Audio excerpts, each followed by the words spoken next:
3 raisons pour lesquelles je suis passé d'ingénieur aérospatial à saisonnier.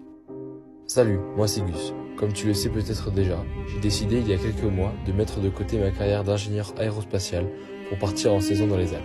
Et il est l'heure de t'expliquer le pourquoi du comment. Le malaise. L'ingénierie aérospatiale, je suis bien d'accord, ça fait rêver sur le papier.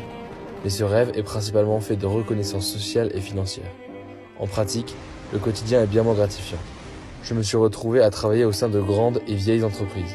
L'inertie est forte, les choses bougent lentement. Mes collègues étaient pour la plupart d'une autre génération. On partageait peu de choses, on avait peu de choses à se dire. Et être ingénieur dans une grande entreprise, c'est souvent être le maillon d'une longue chaîne où il est difficile de voir la finalité de ses actions. Résultat, un quotidien grisant et peu gratifiant, à la fois socialement et professionnellement. Qu'est-ce que je fais là? À 24 ans, est-ce que c'est ça le futur dont je rêve? L'envie d'évasion. S'il y a une chose que je ne regretterai jamais, ce sont les études que j'ai suivies pour devenir ingénieur aérospatial. D'une part, car elles sont exigeantes et que j'ai énormément appris sur moi-même. D'autre part, car elles m'ont donné l'opportunité de voyager. Et ce sont ces moments que j'ai préférés. Découvrir un pays, une langue, une culture, rencontrer de nouvelles personnes. La plupart du temps seul. J'avais envie de revivre tout ça.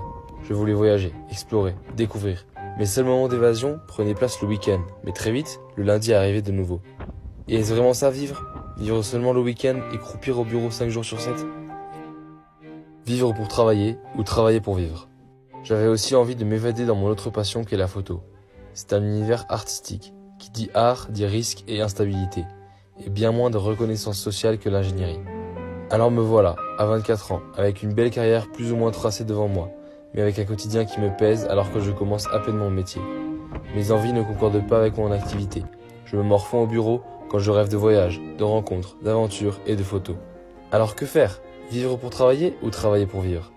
Être saisonnier, c'est gagner moins d'argent, mais c'est souvent avoir un travail que l'on sent beaucoup plus utile au quotidien et qui est plus humain. On a un contact direct avec la clientèle et on perçoit le fruit de notre travail. Être saisonnier, c'est baigner dans un univers qui bouge, c'est pouvoir voyager et c'est, si on s'y prend bien, pouvoir prendre du temps pour ses passions.